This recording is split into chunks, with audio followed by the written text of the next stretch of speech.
Assalamualaikum warahmatullahi wabarakatuh. Perkenalkan, nama saya Narada Vista dengan NIM 2103532, berasal dari Universitas Negeri Padang, jurusan Pendidikan Kimia BP 21.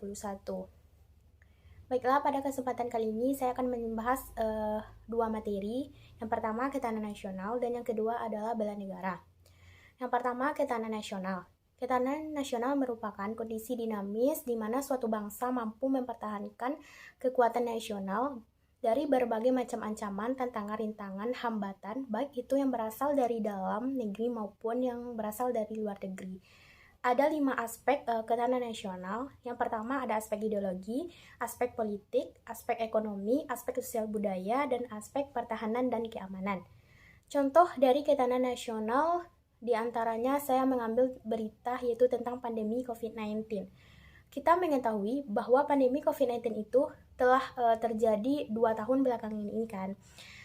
Yang mana pandemi COVID-19 ini memberikan dampak yang positif dan juga dampak yang negatif. Contoh ketahanan nasional yang dilakukan oleh pemerintah tentang pandemi COVID-19 ini adalah diberlakukannya kebijakan PSBB atau pembatasan sosial berskala besar. Selain dari kebijakan tersebut, pemerintah juga mengeluarkan aturan-aturan seperti perintah untuk memakai masker, kemudian perintah untuk menjaga jarak dan mencuci tangan. Semua peraturan dan kebijakan-kebijakan yang dilakukan oleh pemerintah bertujuan untuk memberikan perlindungan kepada kita agar terhindar dari penyebar luasan virus-virus dari COVID-19. Kondisi ekonomi masyarakat bahkan negara pada masa pandemi COVID-19 ini semakin turun drastis. Tidak hanya dampak positif, tetapi juga berdampak negatif, yang salah satunya yang telah saya sebutkan tadi yaitu terjadinya krisis ekonomi. Di antaranya hal ini terjadi karena adanya pemutusan kerjasama antara satu negara dengan negara Indonesia, dan hal ini berdampak pada ekonomi masyarakat ataupun negara Indonesia. Begitupun dengan masyarakat Indonesia. Masyarakat dilarang untuk keluar rumah agar terhindar dari COVID-19. Hal ini juga berlatar belakang, yang mana jika masyarakat tidak melakukan aktivitasnya seperti biasa, maka hal ini akan berdampak juga kepada ekonomi masyarakat Indonesia. Pada akhir Mei tahun 2020 tercatat pajak 444,6 triliun rupiah, jauh dari anggaran APBN yaitu sebanyak 1.254 triliun rupiah, dan bahkan turun sebanyak 10%.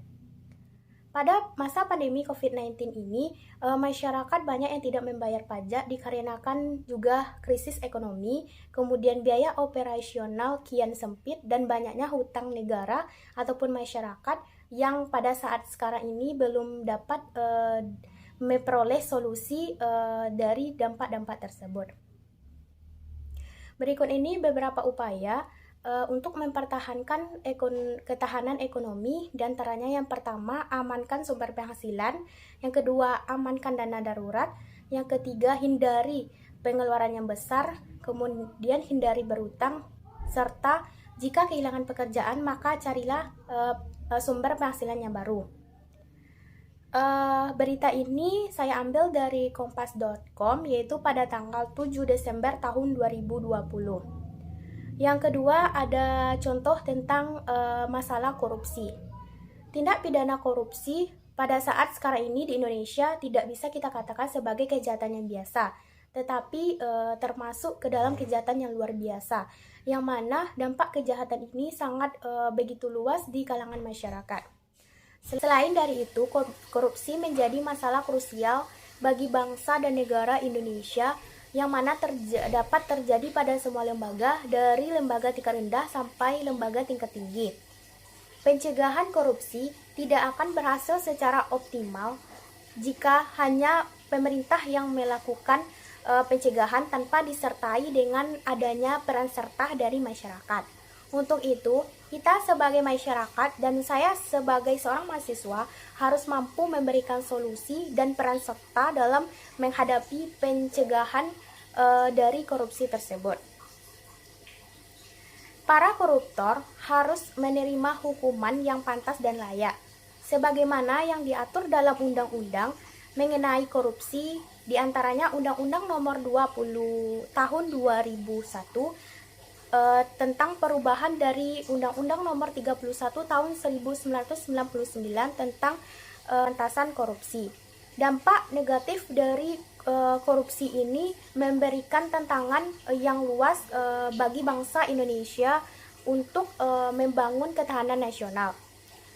Di dalam dunia politik, korupsi mempersulit demokrasi dan tata penyelenggaraan yang baik dengan cara menghancurkan proses formal. Secara umum, korupsi mengkikis kemampuan institusi penyelenggaraan negara karena prosedur, penyedotan sumber daya alam, dan pejabat diangkat ataupun dinaikkan karena bukan prestasi, melainkan karena adanya hubungan politik. Berita ini saya ambil dari kompas.com, yaitu pada tanggal 5 Mei tahun 2020. Yang kedua, tentang masalah belah negara.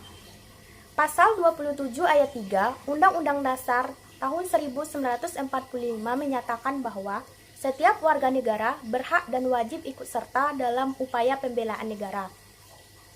Upaya bela negara adalah sikap dan perilaku yang dijiwai oleh kecintaan kepada warga negara Republik Indonesia tahun 1945 yang menjamin keberlangsungan hidup bangsa dan negara. Bukan hanya kewajiban manusia, tetapi juga merupakan penghormatan ataupun kehormatan bagi warga negara sebagai wujud pengabdian dan rela kepada bangsa dan negara.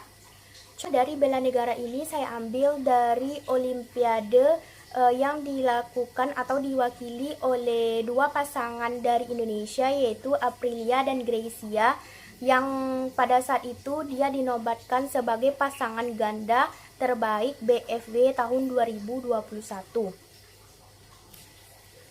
Yang mana pasangan dari Indonesia tersebut telah mengalahkan pemain terbaik dari Cina.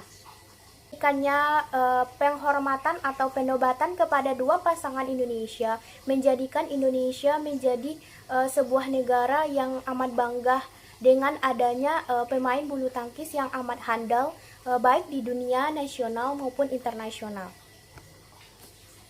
Untuk itu kita sebagai masyarakat dan khususnya saya sendiri sebagai seorang mahasiswa merasa bangga tentang prestasi yang diraih oleh pasangan Indonesia ini, dan saya berharap saya juga bisa menjadi orang yang bisa membanggakan negara dengan melakukan sesuatu yang berprestasi dan membanggakan. Prestasi yang diperoleh tidak hanya berasal dari diri sendiri, tetapi juga berasal dari dorongan masyarakat dan bangsa dan negara, yang mana telah memberikan semangat-semangat, dorongan-dorongan, serta motivasi-motivasi kepada pasangan dari bulu tangkis Indonesia, yaitu Gracia dan Aprilia. Berita ini saya ambil dari media tempo.co, yaitu pada tanggal 3 Desember tahun 2021. Baiklah, dari penjelasan yang telah saya jabarkan satu persatu tadi dapat ditarik kesimpulan bahwa ketahanan nasional itu merupakan sebuah perwujudan yang harus kita lakukan. Walaupun terdapat berbagai banyak rintangan maupun tantangan, tetapi kita juga harus dapat mempertahankan ketahanan nasional kita ini. Ketahanan nasional dapat terbentuk melalui berbagai persatuan-persatuan baik dari pemerintah, masyarakat maupun oknum-oknum yang lain. Begitupun dengan bela negara. Bela negara merupakan sebuah kewajiban bagi kita untuk dapat mengharumkan nama bangsa dengan prestasi-prestasi yang ada. Bentuk bela negara tidak hanya dilakukan melalui perlombaan-perlombaan seperti Olimpiade yang telah saya sampaikan tadi, tetapi juga dapat kita lakukan saya sebagai mahasiswa seperti menaati peraturan yang ada di kampus, kemudian datang ke sekolah dengan tepat waktu, kemudian mempelajari pelajaran tentang kewarganegaraan, serta berkontribusi dalam berbagai kegiatan yang dapat meningkatkan persatuan dan kesatuan bangsa, mengikuti pramuka, dan sebagainya. Baiklah, hanya itu yang dapat saya sampaikan. Sekian, terima kasih. Dan saya akhiri dengan membaca. Wassalamualaikum warahmatullahi wabarakatuh.